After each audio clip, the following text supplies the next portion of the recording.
Hi everyone, Craig and Jackie with PhotoRV. Welcome to our 2017 Grand Design Momentum 397 toy hauler.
There are a lot of features we love about our RV, but this room is the reason we bought it. Grand Design calls it a garage, and it is. That's how we got to bring our beloved Indian motorcycle with us. It's so many things. It's a screened-in porch. It's a patio out the back. It's a office. We use it as a dedicated office. Combined with the TV outside and this TV here, it is tailgate central. Yes, it is. It's a bedroom. We can sleep 6 people in here very comfortably. 2 up on a queen, 2 down on a queen, and we could have a queen airbed in here as well. Everybody gets a queen mattress. Awesome. Also, amazingly, so we haven't even left the room. There is a full bath off this room. So whether it's an office or a bedroom or a patio or tailgate central, no one has to go anywhere. Everything happens right in here, and there's a full bath attached. We love this room. There aren't many rooms in your regular house, I'm sure, that are as versatile as this. Just a 8.5 by 12-ish room, and we can do so many things with it. Yeah. So it has really been the reason we have this particular style of an RV. We bought a toy hauler so we could, not only so we could haul our motorcycle around, but that we would have an extra space that was just dedicated for an office. And turns out it's become so much more. It's become so much more. Just really great. And all of that sort of happens out, it's not part of the RV, but it sort of happens outside of the living area of the RV. It's really like having a bonus room. Yeah, That's absolutely. what it is. It's a bonus room. Yeah, and it's so nice because you can shut the door, and that's where business happens. We don't, a little fly there. That's where business happens, and you know, they say that about working from home. It's good to be able to block that off. That's right. Walk out. Also for storage. All our camera gear is usually in here too. Some people put small cars back here, and that's amazing to me. We don't have that need, but it's amazing that we could do it. My point is, you really don't even have to have a need for a toy hauler. The room is so, the toy hauler is so beneficial, even if you don't have toys to haul. Exactly. Yeah. We're going to show you more about that right now. Right now. This is the way that we keep the garage set up most of the time. We've got a queen-size guest bed all ready for anyone who might want to come and stay. We've got the dedicated office space here, which is just invaluable to us because it not only has a laptop, it actually has our desktop from home, which is very helpful when it comes to editing our videos and processing our images. We have a TV here, and we've got 4 TVs on this RV. We have this great ability back here. It's very light and bright as it is, but also we can be working back here and we can pull the screen down and just have it as a screened in porch type thing too. Really great for anyone who's staying back here, or if we're working back here, we've got use of a full bathroom as well. What the heck is that noise? Y'all be great. Gonna have the whole world on a plate. Starting here. Starting now. Honey, everything's coming. He thinks he's Ethel Merman. The versatility of the garage really convinced us to get a toy hauler. But it's this space that sold us on this model. Though it's 1/10 the size of our house, it never feels cramped. We have double slides here in the main area, high ceiling, an island with a double sink, and stainless steel appliances. While we stay out here for about 6 months, we feel like it's our home away from home. This refrigerator, 18 cubic foot, we fill it with everything that we could possibly use to eat at home. We like to eat here at home. We like to eat breakfast at home. And at the end of a long day of traveling, we really enjoy coming back home, grabbing something that maybe we've thawed from the freezer, and it's home cooked meal again, even though we're on the road. This freezer, I have to show you. We have filled it twice with made from scratch items. You will see a couple of frozen pizzas in here, but we doctor those up ourselves too. This sink is great because it's a split sink. I love the split sink. Not everybody's for that. I know the farm sink, the big giant farm sink is all the new rage, but I love having a separate one for your dirty dishes and to be able to rinse. These are a godsend to be able to make more of a surface so that you can cut and prepare your food. This is another surface that we often forget about, but as a matter of fact, just used again this morning. Comes in handy when you've got everything else filled. This is a 3-burner gas stove and a gas oven. They've done everything we've asked of them, and have we put them through the ringer. There have been days where we have just cooked and cooked and cooked. So it's great to know that it's there when we need it. This is a convection microwave.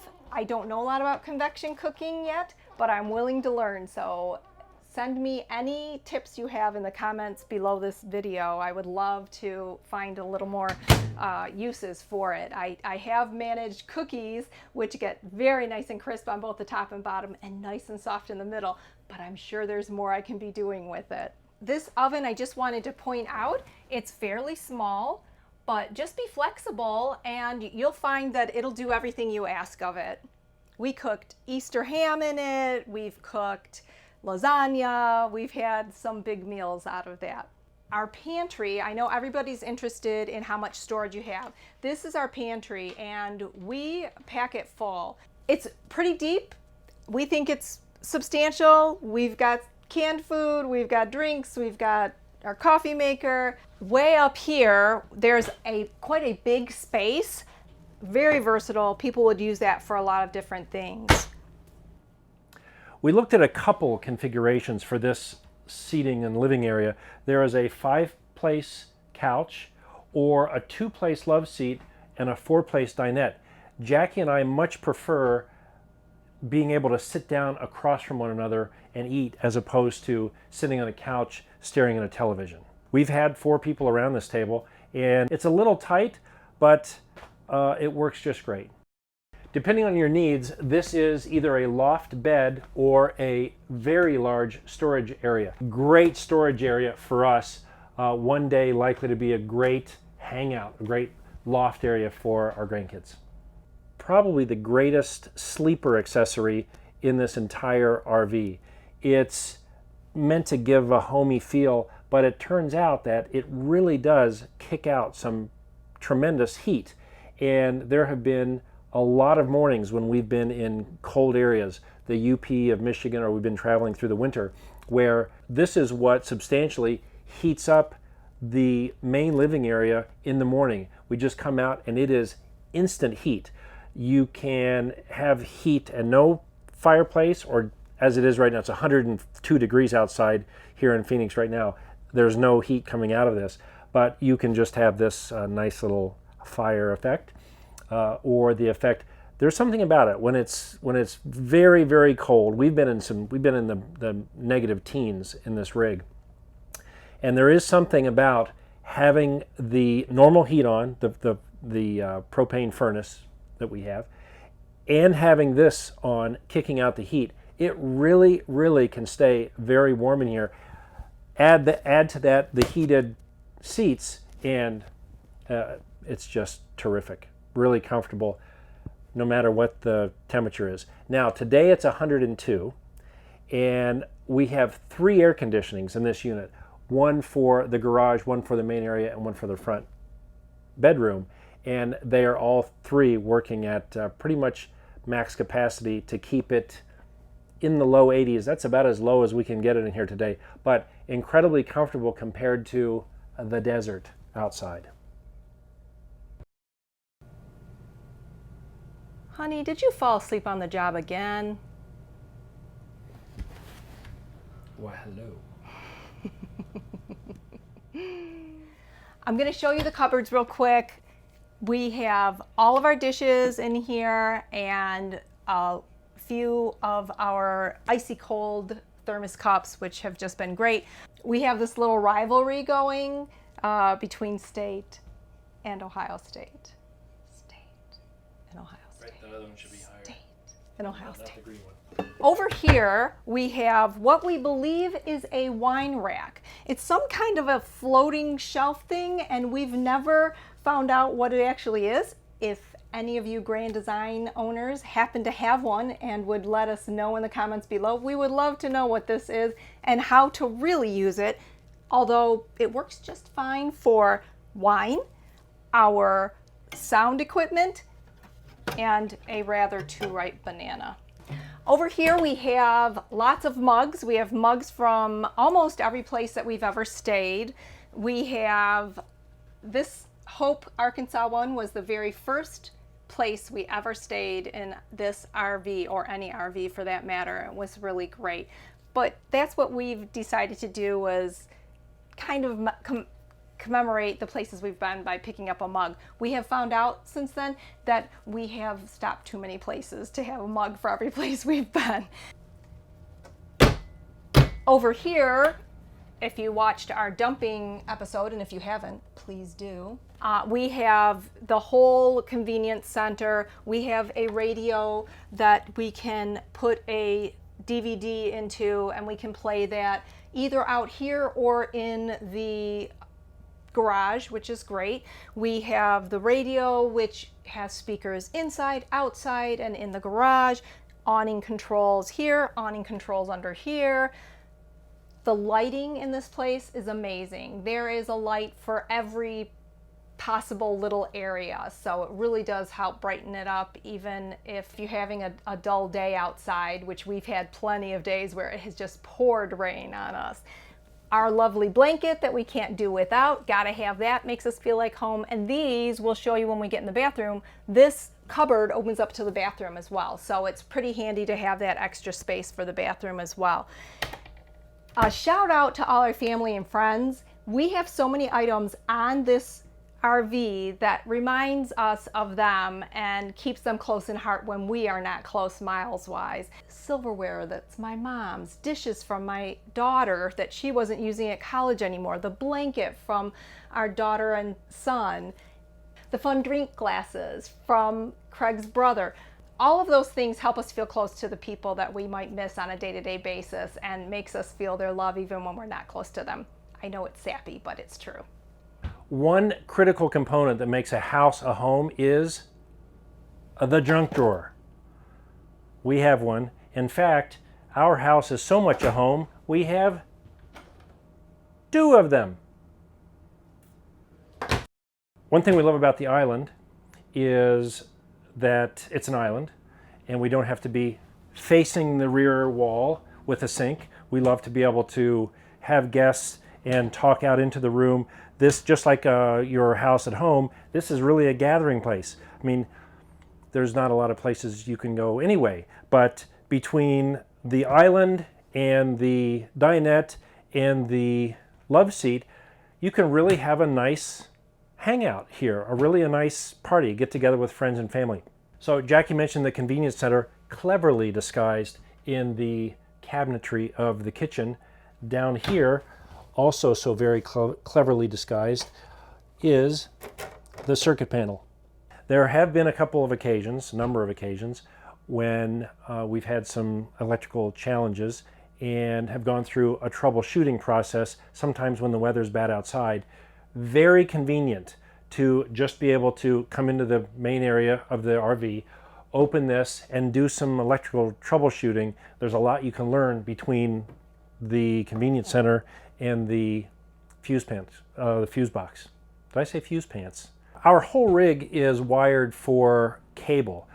We have 2 televisions in our home back in Michigan. We have 4 on this 1/10 scale small house on wheels. We go to some remote locations, and when we can't get cable, we have an antenna on the roof. And it's really surprising to us, has been surprising to us, how many stations we can get and how interesting they are. We do have an antenna booster, and it has worked brilliantly in locations where we've gotten channels, but they're very poor. We hit the booster, they just work great.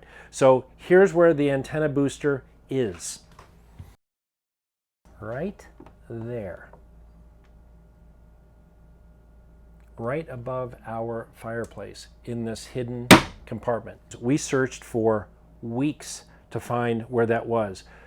In the manual for the RV, it says you can boost the signal simply by turning on the antenna boost. No mention of where the antenna boost was. Leaving the main living area is 3 short steps up to the master bath and bedroom. We absolutely love the style in here. It's not for everyone, a glass bowl for your sink, but we just love it. It's been really elegant, we think. Little bit of room under the vanity, which is great for storage. One side has shelves, the other side is where the plumbing is, but we've managed to fit quite a bit of items in there, like the cleaning supplies and waste basket and what have you. Nice full-size shower with one of our favorite features in here is the skylight. It's just great in the late evening to take a shower, or in the nighttime and have moon rays lighting your shower. It's just very peaceful and pleasant. This is the storage cupboard that I was saying is accessible from both the kitchen and the bathroom here. So we've kind of got one shelf designated for each, our very favorite blanket, and then a lot of things that we also needed space for in the bathroom. So just so you know, there's still plenty of space. Fifth wheel RV trailers come in 2 flavors when it comes to the master bedroom. The bed is either in the main compartment of the RV and the closet is part of the slide out, or, as in our case, the bed is in the slide out and the main closet is in the main compartment of the RV. The concern with this arrangement, with the bed being in the slide, is that in cold temperatures, it is your bed and specifically your head that is in the slide. We have been in this rig in minus 18 degrees. And it was cold, but not uncomfortable, quite comfortable. But we could not survive in this rig without our electric blankets. So we have propane heat, we have the 5,000 BTU fireplace, and we have electric blankets, and we can survive cold temperatures. So we really happen to like this setup. And what's really great about a 44-foot RV is, as we've been detailing throughout this tour, is the amount of space. We don't live in this full time. A lot of people do, but we motorcycle and we travel to lots of different climates in our adventures. So we have to have clothes for every situation. We've got winter clothes. We've got summer clothes. We've got motorcycle clothes.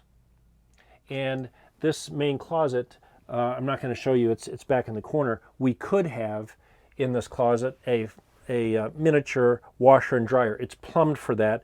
We chose not to carry the weight because we need to haul clothes. This is the only dresser in the rig. Between the dresser and the cubbies in the closet I'm about to show you, there's just a ton of space. Jackie does a magical, amazing job of organizing these drawers. Shout out to Emily who taught me how. Go Emily! It may seem like we have specially organized these drawers for this video. I'm telling you, we have not. That is how these drawers are all the time. That is particularly important when you're living in an RV because just about anywhere you stand, you are in line of sight of a lot of the RV. It's important that you keep clutter down to a minimum in an RV or it will just run away. So I'm gonna start over here. Wait, do you smell something?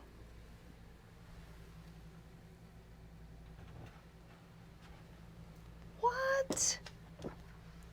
What are you doing?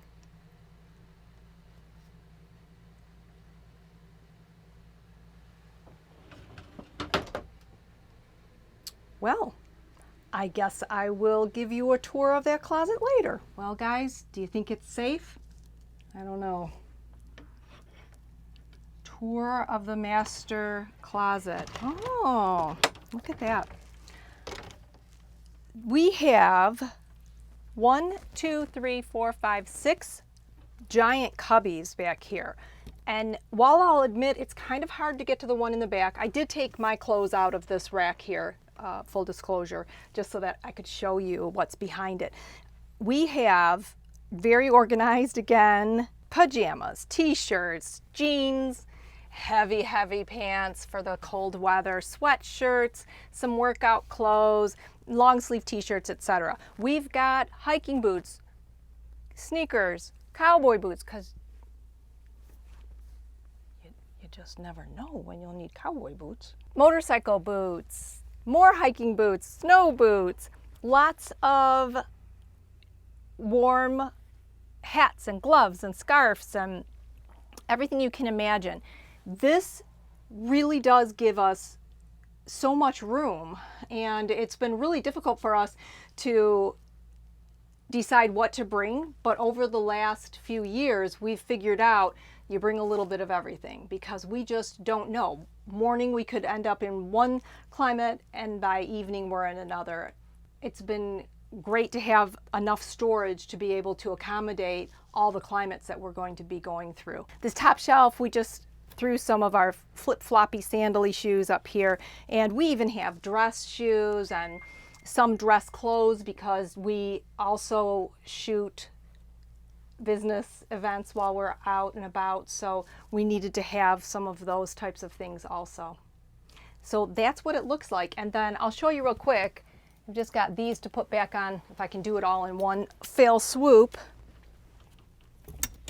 So these go here, and again I've got some warm things and some dresses and some things for cold weather, and we usually have the vacuum down on the bottom. That's something we didn't mention. One of our favorite things is the central vac. It reaches from one end of this RV all the way 44 feet to the other end.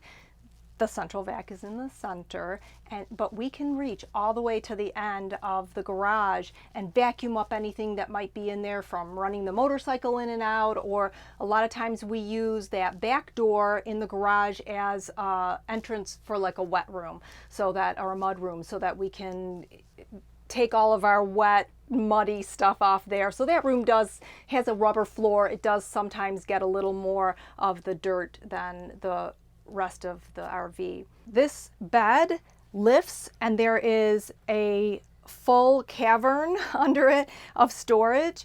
It's kind of difficult to get to. If you're an RVer and you have some cool tips for us about how you can use this area well, please let us know, because I find it very difficult myself. I couldn't lift the bed and get in there and get storage out of there myself. One of the last spaces for storage in the master is this cupboard. It has two shelves here, which are pretty handy for books or any electronics that you might want to have plugged in for the night. And then in here it has 3 shelves, and this is really our medicine cabinet. It's got all of the things we might need if we're not feeling well. We have an emergency medical kit, which we suggest everyone has in their RV or possibly on them when they're hiking. So even after a few years being on the road, you can see that we have not filled every crack and crevice of storage that was allotted to us. That is a wrap on the inside. Let's go outside and we'll show you around. Well, come on. Access to the two 30-gallon gasoline tanks in the back of the rig is via this door.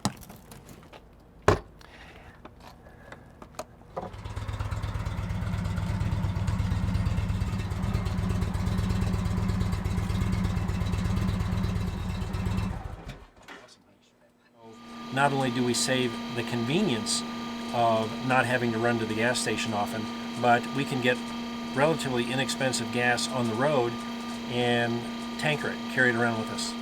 So we'll toggle the generator tank, it's almost full. We'll toggle the pump tank, almost empty. We just pumped our last, probably our last tank full of gas for the motorcycle. We're on the opposite side of what they call the curb side of the RV. We're sort of on the utility side of the rig. Speaking of utilities, they're all here. This is our 50 amp connection. Next to this connection is the wet bay. It's called the wet bay.